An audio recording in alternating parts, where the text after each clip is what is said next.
Saludos a todos los que por este medio me escuchan. Que Dios les bendiga. Hoy me dispongo a hablarles sobre el tema, el concepto de la pluralidad eclesiástica. Busquemos nuestra Biblia en el libro de Mateo, capítulo 16, versículo 18. La palabra del Señor dice así: en el nombre del Padre, del Hijo y del Espíritu Santo. Amén. Y yo también te digo que tú eres Pedro, y sobre esta roca edificaré mi iglesia, y las puertas del Hades no prevalecerán contra ella. Oremos, amados. Señor Jesús, deseamos que tú, oh Dios, nos reveles tu palabra para que nuestro entendimiento esté siempre en constante renovación, así como todo nuestro ser, espíritu, alma y cuerpo viva en armonía con tus propósitos soberanos y salvíficos. Amén. Apreciado oyente, mucho se ha predicado por generaciones sobre la estructura de la iglesia como ente cuyo fundador es Jesús. Es pertinente enfatizar que esta es la primera vez que Jesús la menciona, así como quien quita un velo, presentándolo como el misterio de Dios revelado. El libro de Efesios capítulo 3, versículo de 1 al 10 nos dice la palabra: por esta causa, yo, Pablo, prisionero de Cristo Jesús, por vosotros los gentiles, si es que habéis oído de la administración de la gracia de Dios que me fue dada para con vosotros, que por revelación me fue declarado el misterio, como antes lo he escrito brevemente, leyendo lo cual podéis entender cuál sea mi conocimiento en el misterio de Cristo.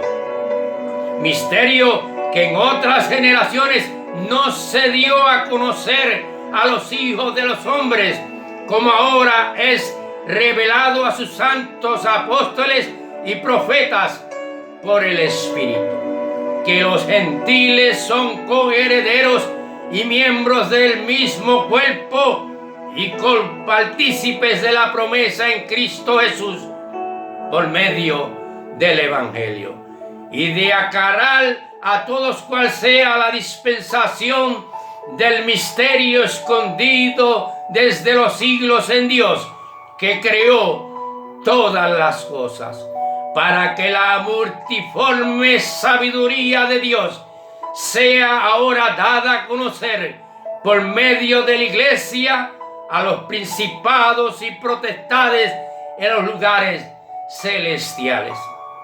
Ahora bien, amados, comencemos enfatizando que esta revelación Jesús habla en singular. Esa iglesia revelada y fundada por Él es singular, mi iglesia. Principio de posesión y posición. Quienes le hemos dado pluralidad somos nosotros los seres humanos. Le hemos asignado nombres, hemos creado sectas, denominaciones, concilios y doctrinas. En otras palabras, hemos fragmentado ese misterio de Dios revelado a través de Jesucristo, dándole matices según nuestra cultura, intereses o propósitos. Y esto no es necesariamente malo, siempre y cuando conserve la esencia fundamental del Evangelio, sin señalar caminos alternos.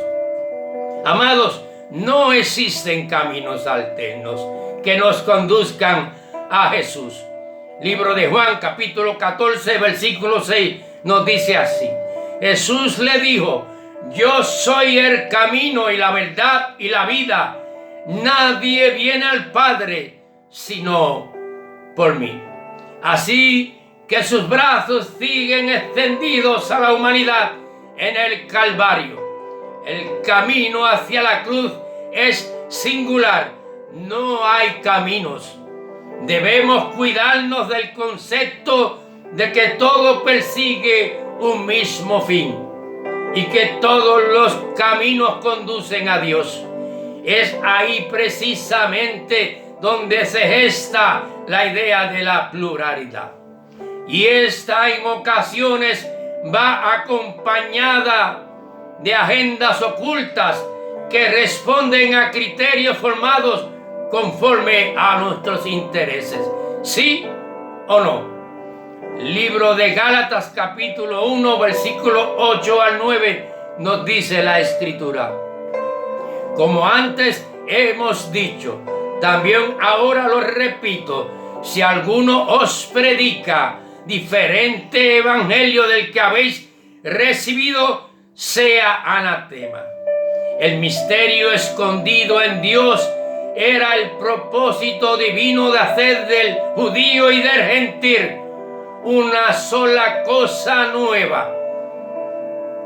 Libro de Corintios capítulo 12 y versículos 12 y 13 nos dice: porque así como el cuerpo es uno y tiene muchos miembros, pero todos los miembros del cuerpo, siendo muchos, son un solo cuerpo, así también Cristo, porque por un solo espíritu fuimos todos bautizados en el cuerpo, sean judíos o griegos, sean esclavos o libres, y a todos se nos dio a beber de un mismo espíritu. Entonces pensemos, amado, ¿qué es la iglesia en singular? La iglesia en singular es un estilo de vida alineado al carácter de Dios. Esta no enseña rutas alternas. La iglesia en singular no sustituye el sacrificio vicario de Jesús por sacrificios humanos. La iglesia en singular no posee franquicias. La iglesia en singular no medra con el evangelio. La iglesia en singular sirve en lugar de ser servida. La iglesia en singular no es un instrumento para obtener beneficios propios. Entonces, la pregunta forzada aquí es: ¿y cuál es esa iglesia? Esa iglesia está lejos de ser la estructura creada por nosotros los humanos, ese lugar que denominamos casa de Dios. Es necesario que entendamos que sin corazones limpios, esta para nada es la casa de Dios, careciendo entonces de su esencia. Lamentablemente, en ocasiones se convierte en guarida de ladrones y mercenarios con licencia eclesiástica de inmunidad. ¿O será que esto no ha pasado? Libro de Mateo capítulo 21 versículo 12 y 13 nos dice la Escritura: y entró Jesús en el templo de Dios y echó fuera a todos los que vendían y compraban en el templo, y volcó las mesas de los cambistas y las sillas de los que vendían palomas, y les dijo: escrito está, mi casa, casa de oración será llamada, mas vosotros la habéis hecho cueva de ladrones. Lamentablemente hay un sueño onírico que utiliza el misticismo para darle un manto de sincretismo a la iglesia, para que nadie opine, para que nadie indague, para que nadie investigue. Eso, amados, se llama tabú. En esencia, todo lo que sea contrario a lo que Jesús enseñó es pura presunción. Ahora, ¿cómo sabemos? Existe lo que conocemos como la iglesia, como institución. Esta requiere de una estructura física y arquitectónica, así como también administrativa. Ahora bien, la iglesia en singular trasciende las paredes físicas y estructurales y es algo más. Es un organismo. Un organismo donde cada individuo ejerce una función particular para el bien de todo el cuerpo, cuya cabeza es Cristo. Libro de Romanos, capítulo 12, versículos 4 y 5. Porque de la manera que en un cuerpo tenemos muchos miembros, pero no todos los miembros tienen la misma función, así nosotros, siendo muchos, somos un cuerpo en Cristo, y todos miembros los unos de los otros. Esa iglesia en singular está a la altura de lo que pregona y predica. Su legado primordial es anunciar las virtudes de Cristo y su amor incondicional para la salvación hacia toda la humanidad, con la única condición de creer en Él. Luego de eso ya no hay deuda alguna que pagar. Ese asunto de que hacemos porque somos, no hacemos para llegar a ser. No hay mérito humano en esto. Pero lamentablemente en ocasiones se predica un evangelio convenientemente alineado a otros propósitos, usando como justificación el legalismo. Libro de Isaías, capítulo 1 y versículo 14 nos dice la Escritura: vuestras lunas nuevas y vuestras fiestas solemnes las tiene aborrecidas mi alma, me son gravosas, cansado estoy de soportarlas. La iglesia en singular ejecuta en función de un cuerpo. Juan capítulo 17 versículo 21 nos dice en la oración intercesora: para que todos sean una cosa, como tú, oh Padre, en mí y yo en ti, que también ellos sean en nosotros una cosa, para que el mundo crea que tú me enviaste. Nuestro criterio humano de iglesia es un modelo que ha formado parte de nuestra estructura social. Y es bien sabido que esto es todo el fenómeno de la pluralidad eclesiástica, instrumento que hace las veces de válvula reguladora social. El cuento tan legendario de que la iglesia y el Estado están separados en esa caravana de siglos de los tiempos han quedado huellas imborrables de su participación y complicidad con el Estado, como instrumento de subyugar cada tierra invadida, usando como pretexto y licencia el nombre de Dios. Entonces, a diferencia de iglesia en singular, la iglesia en plural ha actuado en función de sus criterios como estructura social convenientemente. No toma decisiones, pero sí las sugiere, formando parte así de toda la escaramuza y las noches morales de la humanidad. ¿Será que en nuestros libros de historia convenientemente arreglados no existe evidencia tanto explícita como implícita de esto? La iglesia en singular camina de frente a la adversidad. No se viste con vestiduras delicadas, ignorando el dolor y la injusticia. No es cómplice de la violencia. La iglesia en singular camina al paso de aquel que está débil y cansado. No lo mira desde lejos. La iglesia en singular no es selectiva, no se enamora de sí misma. es aquella que respalda sus palabras con acciones, es aquella que no busca ser aplaudida, es aquella que da sin esperar recibir algo a cambio. La iglesia en singular no es una cuenta bancaria, no es una inversión, no es un imperio. Su interés primordial no es llenar sus arcas económicas, mucho menos es un circo para entretener a sus espectadores.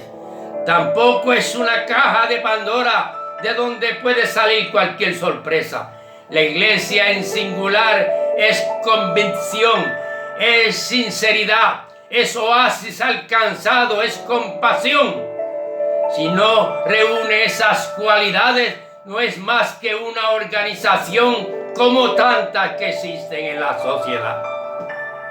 La iglesia en singular existe, palpita en cada corazón genuino, en hombres y mujeres que independientemente de sus escenarios de vidas, amaron sin condiciones, se dieron sin esperar nada a cambio, sin reservas, a lo que entendieron era justo, a una causa, a un ideal, defendiendo lo que creían con coraje, con determinación, con honor y con dignidad. Su historia no es una académica camuflajeada por las apariencias y los intereses personales.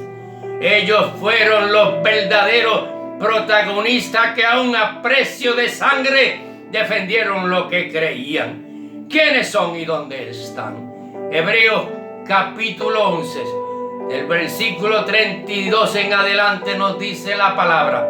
¿Y qué más digo? Porque el tiempo me faltaría contando de Gedeón, de Barak, de Sansón, de Jefté, de David, así como de Samuel y de los profetas, que por fe conquistaron reinos, hicieron justicia, alcanzaron promesas, taparon boca de leones, apagaron fuegos impetuosos, evitaron filo de espada, sacaron fuerzas en debilidad, se hicieron fuertes en batalla, pusieron en fuga ejércitos extranjeros.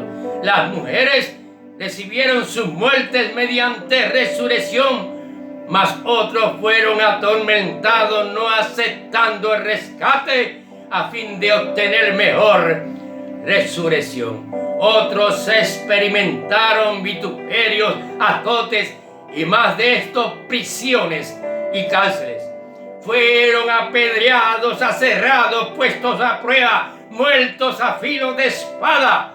Anduvieron de acá para allá cubiertos de pieles de ovejas y de cabras, pobres, angustiados, maltratados, de los cuales el mundo no era digno, errando por los desiertos, por los montes, por las cuevas y por las cavernas de la tierra.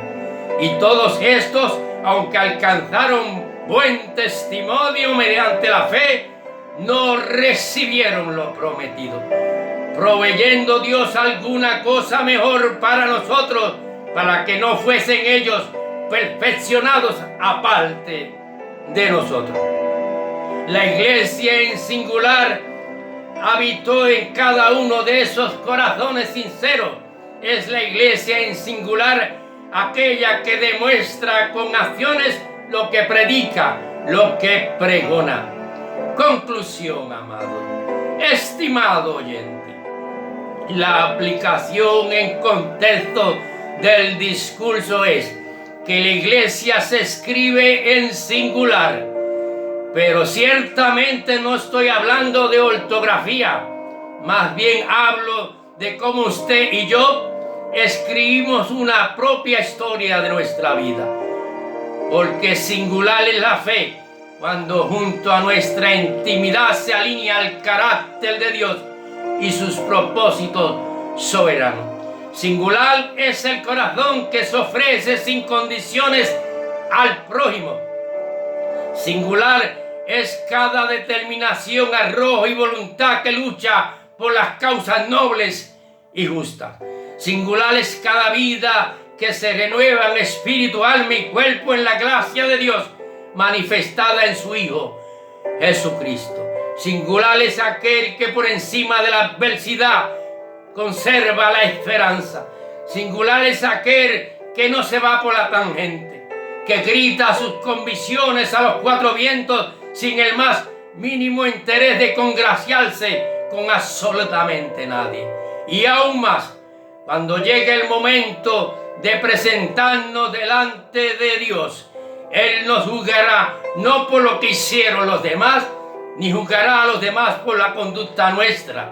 Romanos capítulo 2, versículo 6 nos dice: el cual pagará a cada uno conforme a sus obras, porque nuestro nombre se escribe en singular. Muchas gracias por la atención prestada. Dios los bendiga. Buenos días tengan todos.